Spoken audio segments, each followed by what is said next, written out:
This is 24. Remember to like, comment, favorite, and subscribe for more. So today I'm going to be releasing my first impression video on Horizon Zero Dawn. And really, one of the first things that I thought about this game when I was playing it, I think I went to bed at like 6 o'clock in the morning this morning. And I played like 6 straight hours of this game. And actually right now we already get to see one of the positives of the game, and that's the gameplay. And the gameplay, and I had this video released maybe like a week ago, or even like 4 or 5 days ago, about what I think will make the game great and what will bring the game down. And in that video I said that the story was one of the things that I thought was a little bit suspect with the game, because there wasn't a lot of information released about it. There wasn't a lot of trailers about Aloy's journey. And it's like, now that I've played the game and now that I've actually played through the story a little bit, I can definitely say that the story isn't going to drag the game down as much as I thought it was. In fact, it's definitely a positive in comparison to the gameplay. Now, the gameplay, I have the difficulty set on hard. I do like to challenge myself, and I do also like to get an aspect of the game that isn't necessarily easy, because some games are better played on harder difficulties.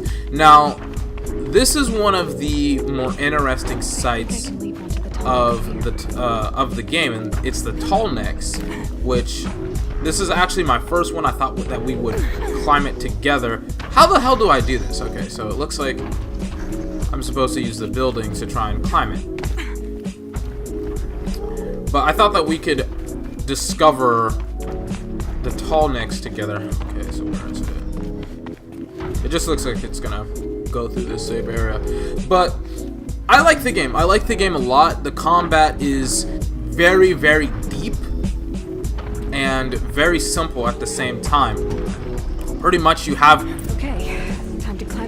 weaknesses on enemies that can be exploited, like for instance, like pretty much just using headshots. And there are there are also hidden weaknesses that I would consider hidden weaknesses on the machines that are in the games. Like for instance, for most of the low-level creatures or machines, there's usually some canister of gas on their back that you can use fire to deal increased damage, and some of them actually can combust and explode and deal area of effect damage to not only themselves but to the rest of the pack, because usually they aren't alone. And this may actually be a really good time to upgrade or go to the upgrade tree. But before I do that, I actually do want to see what I got here. So it looks like I just discovered a bunch of locations. It looks like I wish that there would be some type of identification for what this is, but it's fine. So the quests, or excuse me, the skill tree is one of the most interesting aspects in the game. That the first, I would say the first line of the skill tree definitely does improve your game, but really if you kind of look further down the skill tree, a lot of the upgrades kind of don't matter. Like for instance, this may be one of the only ones in the Prowler skill tree that matters. But if you look at the first couple of upgrades, like Silent Strike, you cannot perform silent takedowns without having this ability. Hunter Reflexes, it slows down time if you jump, not if you run off of a cliff, but if you jump, which is very, very important. And Silent Drop, that's just to ensure that you don't take fall damage. But if you look at this one, Low Profile further reduces your visibility. That can be important, but there's usually foliage that you can hide in, so it kind of makes this ability useless. Balanced Aim, there's really not a lot of wires in the game that you can exploit, but I do somewhat like this ability. And Strike from Above is kind of a useful ability, but I've played this game for a couple of hours, and I've really never come up on a situation where I thought that I've ever needed this ability. Plus, you can just use your arrows, so it's kind of like, okay, this ability may come in handy when you're dealing with humans, just increased damage to your strikes. I think that you do have some abilities like faster reload that can come in handy, triple shot, and then into double shot, which these two abilities, they do actually seem pretty cool, so I may just upgrade them. The coolest thing about them is that, about the upgrades, is that they usually don't take, they're not like level capped. Like, you can get all of these skills. You don't have to be a certain level with getting these abilities, which is really, really nice, considering that I just wanted to get double and triple shot to increase my damage, and I got it automatically instead of having it be, instead of having it be a level cap, or, I would have to be a certain level. If I have the skill points, I can just get them. I do like the skill tree, but there's a lot of somewhat useless abilities in the game.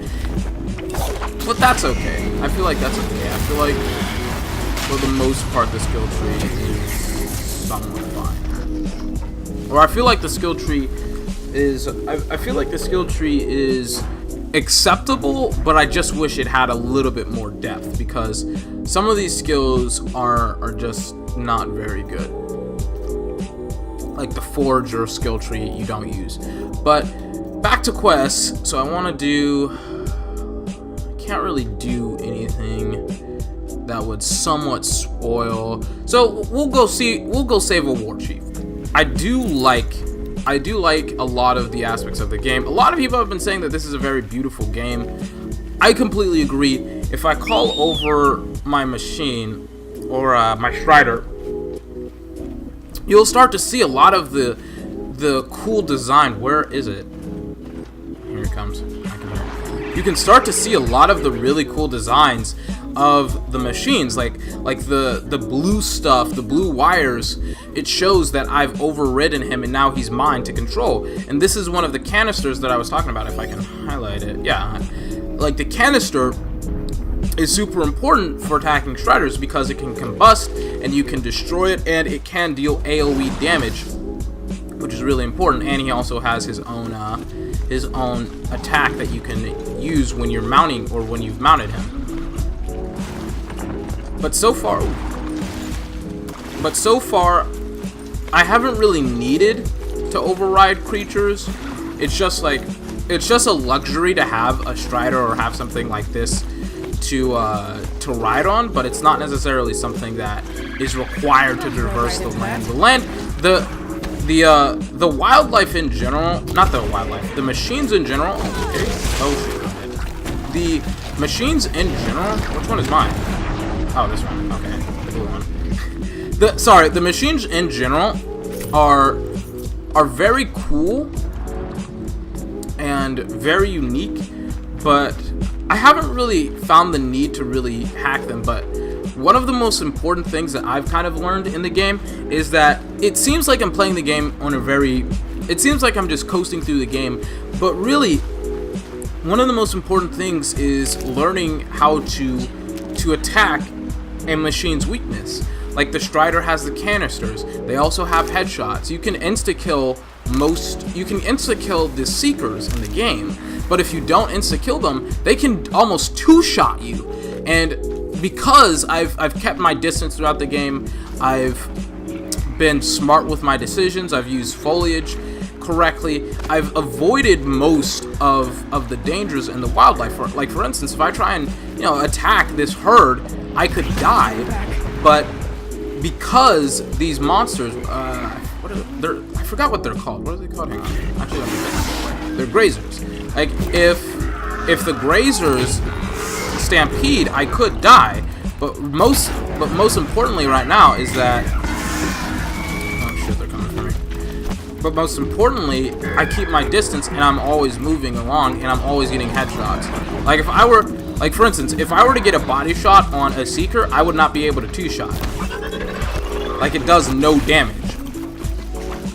And he can almost two-shot me because I'm really, really weak, and because he actually deals an obscene amount of damage. So the threat of death when it comes to this game is always present. It's always there. It's just how good at the game you are depends on how many times you die. Because if you're really bad at the game and you don't understand the mechanics of the game, you will die a lot.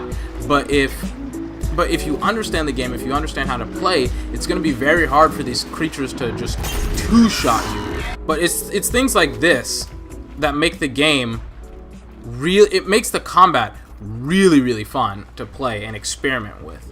It's just that if I can think of a negative about the combat, it's that sometimes the AI does get a little bit wonky. Like you would expect when I engaged the herd originally, that the whole herd would have already, have either stampeded, or it would have ran away, or it would have attacked me. But some of the herd kind of didn't do herd-like things and run away or attack me. But the Seekers, some of the Seekers, they did lock onto me, they did attack me.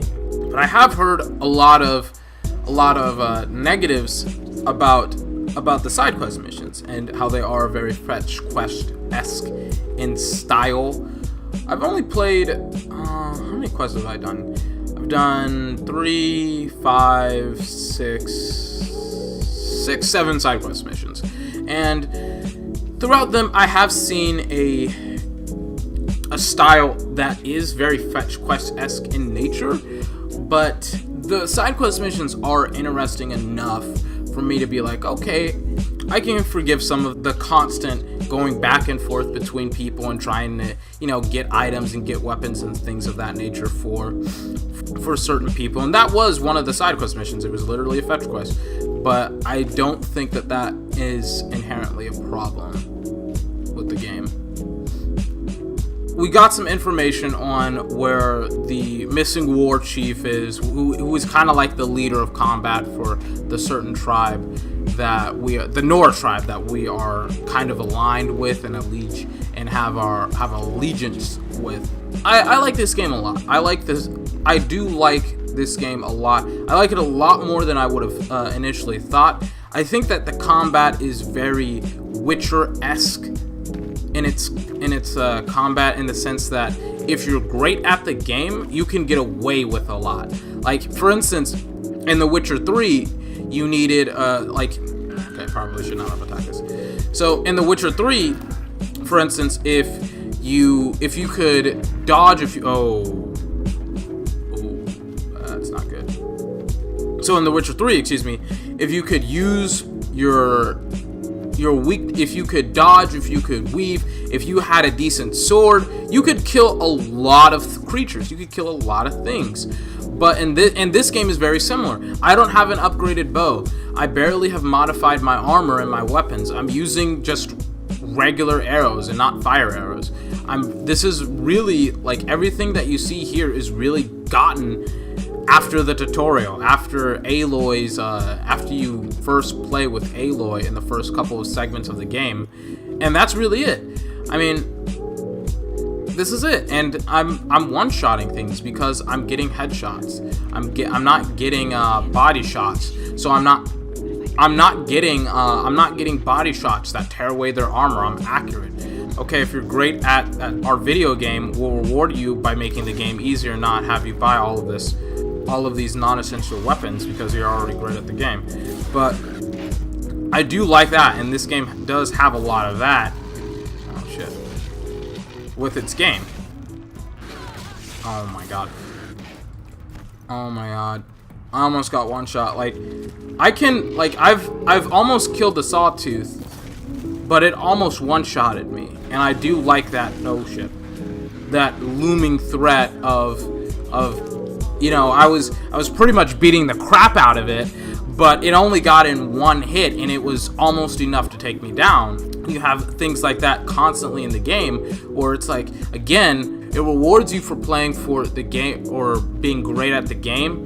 It discourages you from being bad at the game. In fact, it kind of punishes you for being bad at the game. So it helps. It helps if you are great at the game and you learn how to be great at the game. It really puts you off, and it will put you off if you're not very good or great at the game. This has been 24. Remember, like, comment, favorite, and subscribe for more. So, first impressions, it makes a great impression. It's a great game, I think. It's a great looking game. I haven't really commented on the graphics. Sony has done a very good job with a lot of its exclusives. You have Horizon Zero Dawn being released, you know, in February. Technically, it was yesterday because it's March 1st today. And then you had Gravity Rush 2 released in January, and it's like two great PS exclusives have been released in the first 2 months of the year. So Sony can really do no wrong. PlayStation can do no wrong with a lot of its exclusives, because a lot of its exclusives are great. But it really makes me excited for the year, because a lot of the oh my god, I'm just destroying these things. It really makes me excited for the rest of the year and what the rest of the year has to offer, like with games like Spider-Man PS4, which I know that's a working title, with God of War 4, which is released I think in November or October of this year, and I think, yeah, Ni no Kuni comes out this year. So you have like 5 really great PS exclusives. I think this may be the year that PlayStation really overwhelms the competition, in the sense that it will come out with a lot of great games. But until those next games, and until probably the South Park The Fractured Butthole, have a fantastic day. I'll see you next time.